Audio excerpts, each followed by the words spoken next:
तो आज इस वीडियो के अंदर मैं बात करने वाला हूँ टाटा नेक्सॉन ईवी के फेसलिफ्ट के बारे में। तो फाइनली टाटा मोटर्स की तरफ से ये जो नेक्सॉन की ईवी है ना वो लॉन्च हो चुकी है ऑफिशियली। तो लॉन्च होने से पहले मुझे लगा था कि जो आपकी जो नॉर्मल नेक्सॉन पेट्रोल है ना उसी को थोड़ा बहुत ईवी वाला कैरेक्टर लेकर लाएंगे, लेकिन ऐसा नहीं है। इस बार ना आपको बिल्कुल ही अलग चीज़ें मिल जाती है इस गाड़ी के अंदर। आपको इसमें कुछ इस टाइप के फीचर्स मिलते हैं जो कि आपको कुछ लग्जरी इलेक्ट्रिक व्हीकल्स में भी नहीं मिलते, और साथ में इसके जो स्पेसिफिकेशन है ना वो भी बहुत ज़्यादा इंप्रूव हो चुके हैं अगर आप कंपेयर करती हो टू दी करेंट नेक्सॉन। तो आज इस वीडियो के अंदर सारी चीज़ों के बारे में बात करेंगे और साथ में इसकी प्राइसिंग के बारे में भी मैं आपको बताऊंगा। तो ज़रूर से आप लोग वीडियो को पूरा देखिएगा। तो सबसे पहले यहाँ पर मैं शुरुआत करना चाहूँगा इस गाड़ी के वेरिएंट से। तो इसमें आपको टोटली ऐसे 3 वेरिएंट्स देखने को मिल जाते हैं। सबसे पहले जो आपको वेरिएंट है दैट इज़ द एम्पावर्ड, दूसरा आपका वेरिएंट है क्रिएटिव, और तीसरा जो आपको वेरिएंट है दैट इज़ द फियरलेस। तो इसके अंदर भी आपको डिफरेंट ऑप्शंस मिलेंगे, सनरूफ वगैरह मिलेगा, और इन तीनों वेरिएंट्स के अंदर आपको 2 टाइप्स मिलते हैं। सबसे पहले आपका लॉन्ग रेंज मॉडल और दूसरा है आपका मीडियम रेंज मॉडल। तो उसके बारे में बाद में बात करेंगे। अभी चलिए फोकस करते हैं इसके लुक्स के ऊपर। सो इन टर्म्स ऑफ लुक्स दोनों एक्सटीरियर और इंटीरियर में आपको बहुत ज्यादा फर्क देखने को मिलता है अगर आप इसको कंपेयर करते हो टू दी पेट्रोल नेक्सॉन। तो सबसे पहले अगर मैं बात करूँ एक्सटीरियर की, सो इन टर्म्स ऑफ एक्सटीरियर सबसे पहले आपको ये जो फ्रंट ग्रिल है ना वो काफी अलग मिलेगी। बॉडी कलर्ड आपको ग्रिल मिलती है जो कि काफी रिजेंबल करती है टू डी टाटा कर्व, और साथ में आपको बड़ी सी एलईडी स्ट्रिप मिलती है एज डी DRL। और ये ना बिल्कुल ऐसे नॉर्मल वाले लाइट्स नहीं है, ये एक्चुअल में स्मार्ट लाइट्स है। सीक्वेंशियल आपको इसमें लाइटिंग मिलती है, और इसमें ना आपको पूरी ऐसे एनिमेशन वगैरह देखने को मिलेगी जैसे कि आप वीडियो में देख ही सकती हो। जैसे कि अगर आप इस गाड़ी को चार्ज करते हो तो चार्जिंग वाला एनिमेशन शो करेगा, अगर आप इसको स्टार्ट करते हो ना तब भी ये अलग सा एनिमेशन शो करता है। और ये जो फीचर है ना वो आपको बस लग्जरी इलेक्ट्रिक व्हीकल्स के अंदर देखने को मिल जाता है, जो कि मुझे यार काफी ज्यादा सही लगा। मतलब यार कम प्राइस में अगर आपको ये चीज चाहिए ना तो वो बस टाटा ही प्रोवाइड कर सकती है। साथ में आपको जो है अपडेटेड बम्पर भी देखने को मिल जाता है। तो इसका जो हेडलाइट है ना उसके नीचे आपको ट्रायंगुलर कुछ ऐसे शेप मिलता है, तो वहां पर आपको बहुत सारे वेंट्स मिलेंगे। नीचे की साइड में भी आपको वेंट्स मिलेंगे। तो ओवरऑल एरोडायनेमिक्स है गाड़ी के इसकी वजह से काफी ज्यादा इंप्रूव हो जाते। तो ये एक चीज़ है जो कि मैंने नोटिस की। बाकी आपको फ्रंट में ज़्यादा कोई ऐसा फ़र्क देखने को नहीं मिलता। साइड डिज़ाइन के हिसाब से भी अगर आप देखेंगे तो कोई फ़र्क नहीं है, it is a similar design. बस आपको ईवी की बैजिंग देखने को मिलेगी साइड में। पीछे जो डिज़ाइन है ना वहाँ पर भी काइंड ऑफ कोई डिफरेंस नहीं है। बस आपको जो टेल लैम्प्स है ना इस बार सिक्वेंशियल एनिमेशन वाले टेल लैम्प्स मिलेंगे, जैसे कि आपको सामने की साइड में DRLs मिले थे। बाकी बम्पर्स के हिसाब से, शेप के हिसाब से कोई डिफरेंस नहीं है। So it is a very similar car as the Tata Nexon का पेट्रोल वर्जन, लेकिन थोड़े बहुत बिट्स ना इसमें इंप्रूव किए गए हैं। इंटीरियर के बारे में बात करो तो यहाँ पर भी थोड़ा सा डिफरेंस है। जैसे कि अगर आप ओवरऑल डिज़ाइन लैंग्वेज देखेंगे इट इज़ वेरी सिमिलर।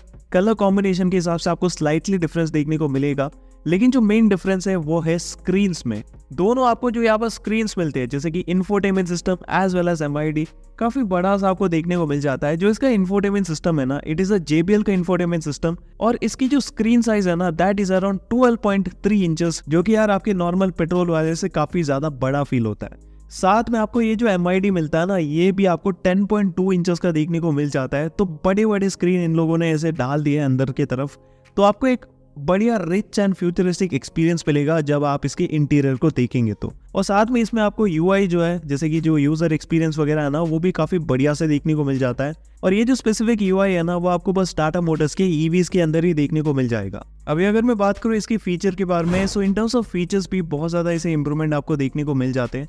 तो कुछ आपको नए फीचर्स देखने को मिल जाते हैं, जैसे कि देखो ये आपको बड़े बड़े स्क्रीन मिलेंगे। जो नेविगेशन सिस्टम है ना वो MID के अंदर ही एम्बेड किया जाएगा, जैसे कि आपको नेक्सॉन के पेट्रोल के अंदर देखने को मिल जाता है, और देखने के हिसाब से यार काफी बढ़िया भी लगता है। और साथ में ये जो सारे नॉर्मल फीचर्स आपको नेक्सॉन पेट्रोल के अंदर मिलते थे, कुछ फीचर्स के बारे में मैं आपको बताना चाहूंगा। सबसे पहले आपको मिलता है multi mode regen, tyre pressure monitoring system, smart watch connectivity, electric sunroof, ventilated front seats, air purifier, electronic parking brake, auto hold, cruise control, wireless phone charger, और आपका 360 डिग्री वाला पार्किंग कैमरा, और साथ में जो क्लाइमेट कंट्रोल AC है with all new controls. ये सारे जो ऐसे अन्य फीचर्स है ना वो आपको देखने को मिल जाते हैं इस गाड़ी के अंदर।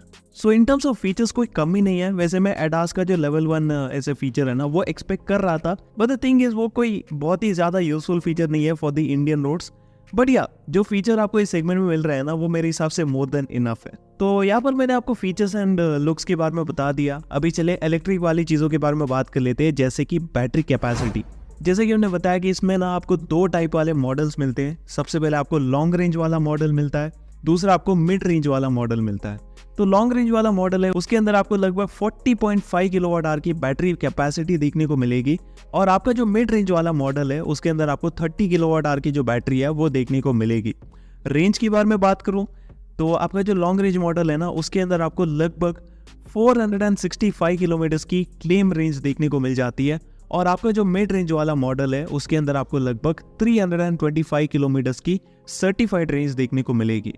ऑब्वियसली ये जो रेंज होगी ना वो आपको रियल लाइफ में नहीं मिलने वाला, रियल लाइफ में काफ़ी फ़र्क होगा।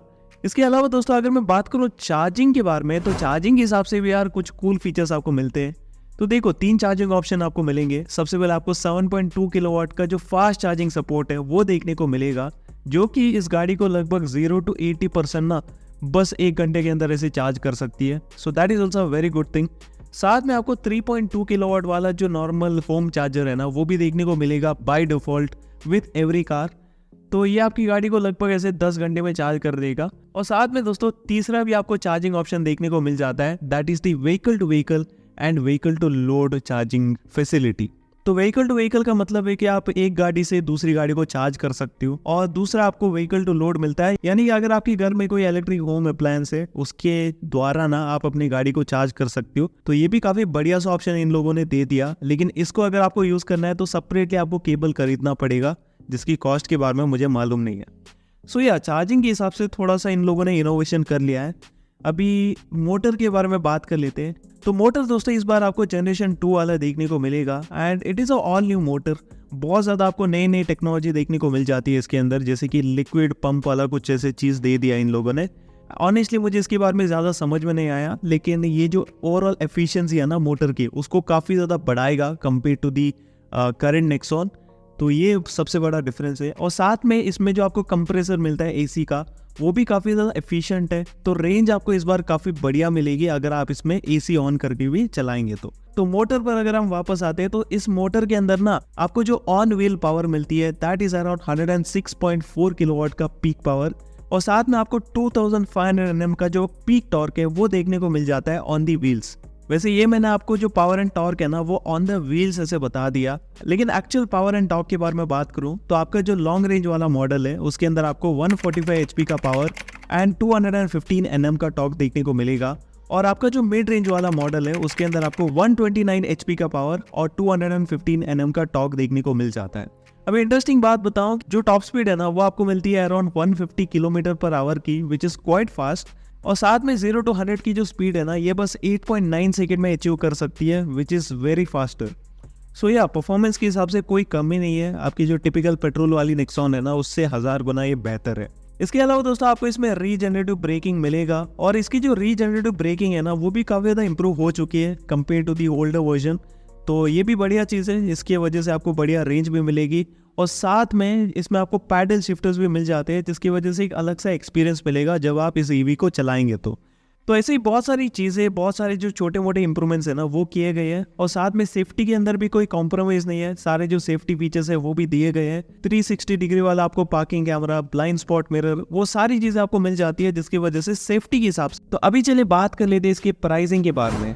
सो प्राइसिंग के बारे में देखो इन लोगों ने कुछ भी नहीं बताया, क्योंकि प्राइसिंग ये रिवील करने वाले ऑन दी 14th सितंबर। लेकिन अगर मैं बात करूँ एक्सपेक्टेड प्राइस के बारे में जो कि मुझे पता लगी है, सो इसकी जो एक्सपेक्टेड प्राइस है that is around 16 lakh rupees ex showroom for the base variant, और इसका जो टॉप वेरिएंट है उसकी प्राइस आपको देखने को मिल सकती है around 21 lakh rupees ex showroom. वैसे चाहे तो आप इस गाड़ी को बुक कर सकते हो, सितंबर 9 से इसकी जो बुकिंग है वो शुरू हो जाएगी for the price of 21,000 rupees. तो इंटरेस्टेड हो तो आप बुक कर सकते हो। बाकी इसकी जो रिव्यूज़ वगैरह है ना वो भी आपको बहुत जल्द देखने को मिलेंगे। सो या this was all about the all new Tata Nexon EV. तो मुझे ये गाड़ी काफ़ी ज़्यादा सही लगी, मतलब बहुत ज़्यादा इंप्रूवमेंट इन लोगों ने किए हैं अगर आप इसको कंपेयर करते हो पुराने नेक्सॉन ईवी के साथ, और साथ में लुक्स के हिसाब से, ओवरऑल इंटीरियर के हिसाब से काफ़ी ज़्यादा काम किया है। तो ज़रूर से आप मुझे बताना कि ये ईवी आपको कैसी लगी, एंड इसी के साथ चले मिलते हैं आपसे अगली वीडियो के अंदर।